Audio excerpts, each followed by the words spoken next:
Myself, Dr. JIBRAN Ahmed presents to you Simply Pathology, and today we are back with a very important lecture. Today we are going to discuss about crystal-induced arthritis. Okay, so we are going to discuss crystal-induced arthritis.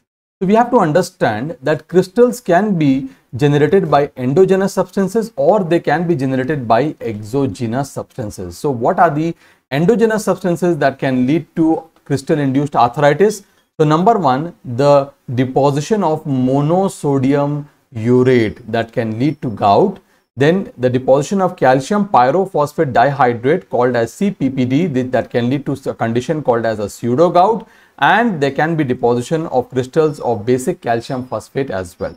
Now exogenous substance, for example, sometimes prosthetic joint biomaterials, they can also lead to crystal-induced arthritis. So crystal-induced arthritis can be induced by either endogenous agents or exogenous agents. But whatever be the source, okay, all of these, they lead to something called as inflammatory reactions inside the body. Okay. So today's topic of discussion, mainly we are going to discuss about gouty arthritis and pseudo gout and what is the differential diagnosis of the different types of crystals that you see in the synovial fluid. Okay. So what is gout? Gout is basically characterized by transient attacks of acute arthritis, which occurs because of the deposition of monosodium urate crystals which are deposited within and around the joints. Basically, the main problem over here is increased amount of uric acid. But you also have to remember that hyperuricemia alone is not responsible for the sign symptoms of gout. There are other features like alcohol intake, obesity, bad lifestyles, okay. Then certain genetic predisposition factors are there. So there are many other factors apart from this. Why am I saying you this? Because even after you are having hyperuricemia, okay, after 20 to 30 years of hyperuricemia, you are going to develop sign symptoms. So there must be some other factors also involved in the causation of gout, but the prime factor is the increased uric acid content. So hyperuricemia characterized by increased plasma uric acid levels of more than 6.8 milligrams per deciliter is necessary, but it is not sufficient for the development of gout. As I told you, other factors like obesity, male sex, increased amount of alcohol intake or genetic predisposition factors are also playing an important role here. So the basic funda is how the uric acid will increase in the blood, either because of an increased amount of uric acid production or because of decreased amount of uric acid excretion. So either production has been increased or synthesis is more, or there is a decreased excretion of uric acid because of that. Now coming to the classification of gout, if you see, gout are mainly of two main types. Okay, number A, there is a primary gout which is comprising 90% of all the types of gout, and then we are having secondary gout which is comprising 10% of all the types of gout that is there. Now if you see, under the primary gout also there are two conditions. Okay, one is an unknown enzyme defect, that is an idiopathic condition wherein the cause is not known. And another one is a known enzyme deficiency like a partial HGPRT deficiency. So basically 85 to 90% of the primary gout is idiopathic. You don't even know what is the basic enzyme defect. So approximately 85 to 90% of the gout that you encounter is idiopathic, and mainly this primary gout is occurring because of reduced amount of uric acid excretion. So this point you have to remember very well. Okay, now known enzyme, in case of known enzyme defects like partial HGPRT deficiency, HGPRT stands for hypoxanthine guanine phosphoribosyltransferase transferase. Now over here, why am I saying only the partial HGPRT? Now partial HGPRT deficiency will lead to primary gout wherein there is an excessive amount of uric acid production. Now coming to the secondary gout, which is comprising only 10% of the case. So the first initial case is that over here, if you see, it can be because of an increased nucleic acid turnover. Example, in leukemia condition or those conditions wherein the individual is receiving the chemotherapy. As a result, the cancer cells are dying and they are releasing so much amount of DNA content, leading to increased amount of purine in the circulation and ultimately increased uric acid. So over here, there is an excessive amount of uric acid production. Then in case of chronic renal disorders, what will happen? Because of some problem in the kidney, what is going to happen? Because of that, there will be decreased excretion of uric acid. Again, will lead to increased amount of uric acid content. And lastly, a condition called as congenital condition, where there is a complete HGPRT deficiency. Now, as I told you, when there is a partial HGPRT deficiency, the primary sign symptoms will be that of gout. So, as a result, we are keeping the partial HGPRT deficiency under the clinical category of gout. But over here, in the third particular case, in the congenital HGPRT deficiency, where there is a total and complete absence of HGPRT, in that case, the individual will not primarily present with gout. In fact, the person will present with signs symptoms of Leach-Nyhan syndrome. That is why full or complete HGPRT deficiency comes under the umbrella of secondary gout. Okay. So this is the gout classification. Now, also very importantly, the primary gout is also occurring because of certain genetic predisposition. So certain individuals are having certain polymorphisms in the genes, like polymorphisms in URAT1, GLUT9 or KCNQ1. And because of certain polymorphisms in this gene, it might be, hypothesized that this might be contributed toward the causation of primary gout. Okay. Now we are going to discuss the basic pathogenesis of acute gouty arthritis. Now, before I go into the details, you have to remember certain important points. So what is happening over here? The monourate sodium crystal, it is getting precipitated in the joint. Which joint is very common? The first, the great toe. Okay, the great toe, that is the first metacarpophalangeal joint, is the one which is classically involved. Okay, metatarsophalangeal joint, the great toe, is the most common site of involvement in case of gout. Okay, so usually first what will happen, the urate crystals is going to precipitate in the joint. Once the urate crystal will precipitate, what will happen? That is something which is foreign, that is going to allow, or that is going to attract inflammation, that is going to cause inflammation. And because once inflammation will be there, they will attract the inflammatory cell, that is macrophages and neutrophils. They will come into the picture. They will start to phagocytose that particular monosodium urate crystal. And after that, what is going to happen? Once they are going to phagocytose them, the inflammatory cell will release more amount of cytokines, chemokines. So inflammation process will become amplified. And they will recruit further amount of more inflammatory cells, thus setting into cycle, a vicious cycle of increased recruitment of more inflammatory cells will occur. Not only that, in this process, the complement system will be activated, and classically via the classical pathway of activation.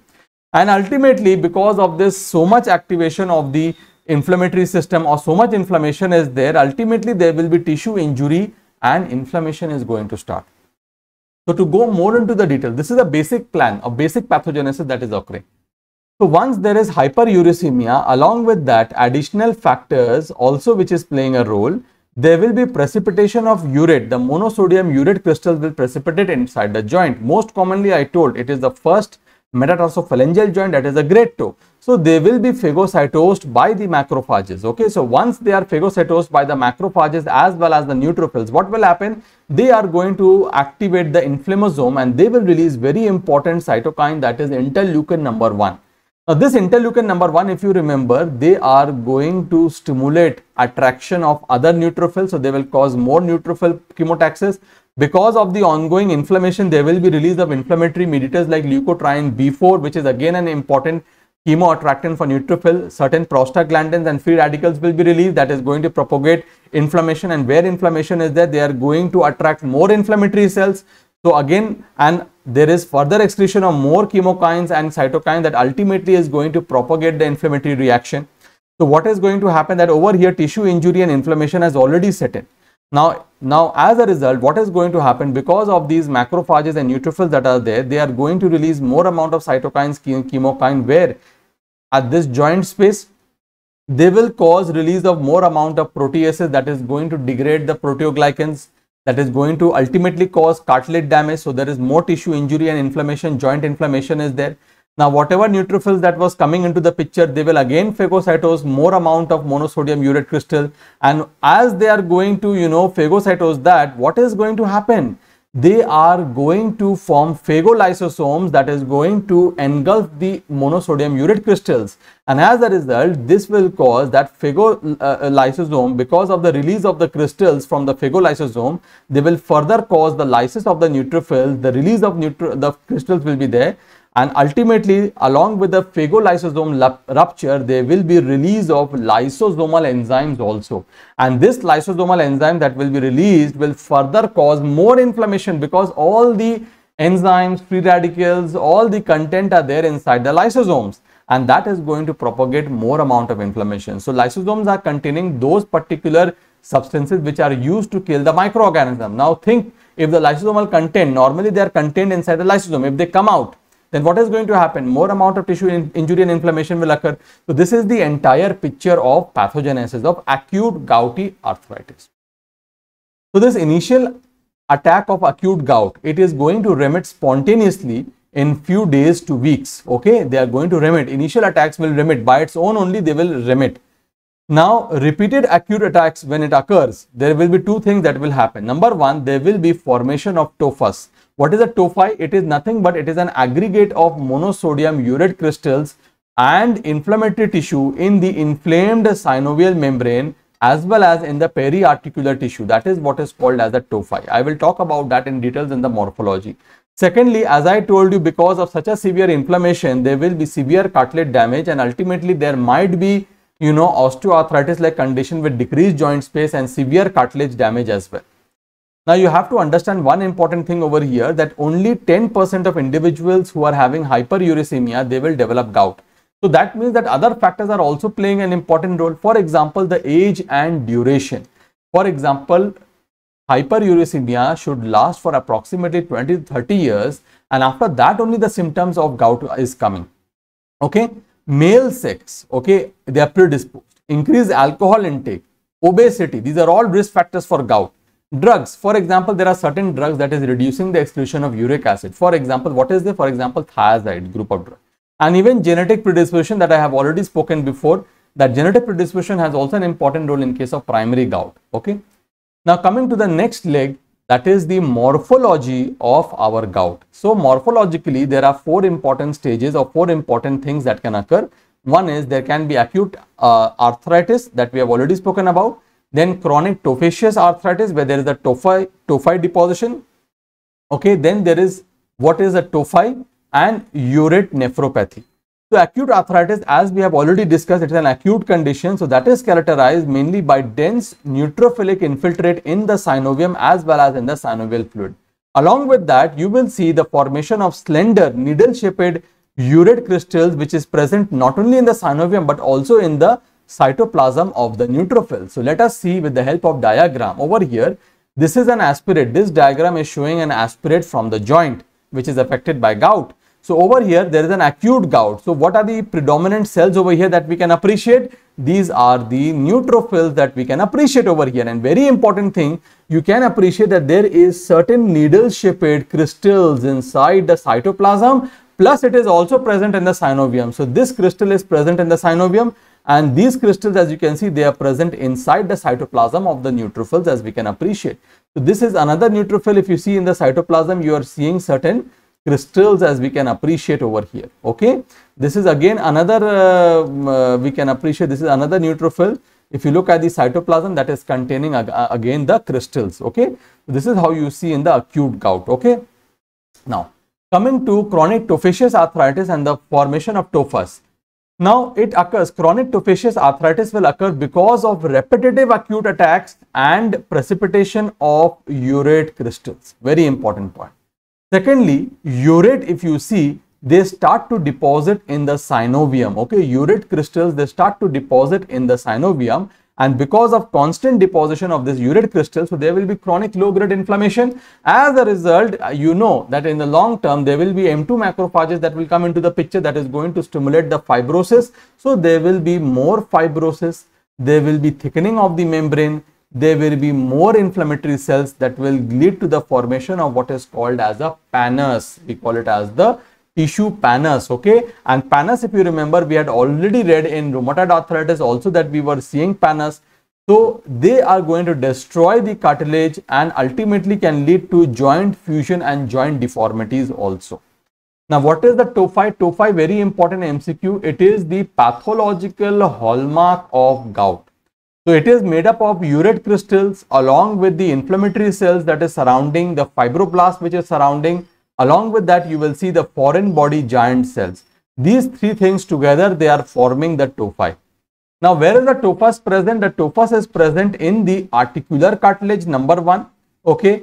It is present in the ligaments, in the tendons, in the bursae, in the earlobes, in the fingertips, and in the kidney. You can find tophi. So you might get a particular question. All of the following sites are locations for tophus except. So this point can be there as well. Now, urate nephropathy. What is urate nephropathy? Over here, you will see the formation of urate crystals and tophus in the renal medullary interstitium or the tubules, and basically this leads to nephrolithiasis. What is that? The formation of uric acid stones inside the kidney tubule, that is called as nephrolithiasis. Plus, because these stones can cause obstruction, so they might lead to infection leading to pyelonephritis as well. So this is all about the morphology of gout. Now this diagram I wanted to make you understand. So over here we can see the gouty tophus. So this is mainly the gouty tophus that we can appreciate. Now what is this? This is a mixture of dissolved urate crystals surrounded by all the reactives. So what you can appreciate over here, okay, this pinkishness, this pink colored substance, this is the reactive fibroblast which is surrounding that. Then there is lot of mononuclear inflammatory cells. So these small blue dots that you can appreciate, okay, all of them, these are mononuclear cells, like the lymphocytes are there, macrophages are there, they are there. And we can also appreciate certain giant cells. So where are these giant cells? These are the giant cells as we can appreciate. You can see certain giant cells also. These are the reactive giant cells as we can appreciate, and together they are forming the tophus. So tophus is formed out of the dissolved urate crystals, reactive fibroblast, inflammatory cells, and the giant cells. Now, the very important diagnostic test that we do. So, in the simple polarizing microscopy, you can see negative birefringence. They are not taking any kind of birefringence. They are negative birefringence. So, this is strong negative birefringence, and simple polarizing microscopy is a very classical feature of gout. Okay. This is again polarized but compensated polarized light. Now, what is happening over here? You have to remember two things. So, when the red compensator of the polarized light over here, this is the axis of the polarized light. Is this? So, if this is the axis of the polarized light, then those crystals which are parallel to the compensator, okay, they are yellow in color. Okay, in case of gout, okay, they are yellow in color, and those that are perpendicular, as we can appreciate in this diagram, they will be blue in color. So remember one thing, the color of the crystal seen in gout in case of compensated polarized light, if you see, will be yellow in color, okay, when the crystals are parallel to the polarized light axis, okay, and if they are perpendicular, they will be blue. Similarly, over here they are yellow and they are blue in color. Okay, this is a very important diagram because it is completely opposite in case of pseudo gout. This concept will be completely opposite, and this is used for differentiating gout from the pseudo gout, which we will discuss at the end of the lecture. This is another needle-shaped urate which can be, seen under polarized light. The diagram has been taken from Robbins.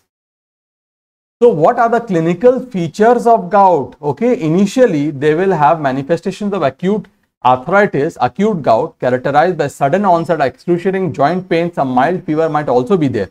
Initially, this is monoarticular. The most common site of involvement is the first metatarsophalangeal joint. In 50% of the cases, it is involving this joint, that is involvement in the big toe is there. If it is untreated, then gradually they will see complete resolution will be there. Okay, so there will be a symptom-free period which is called as intercritical period.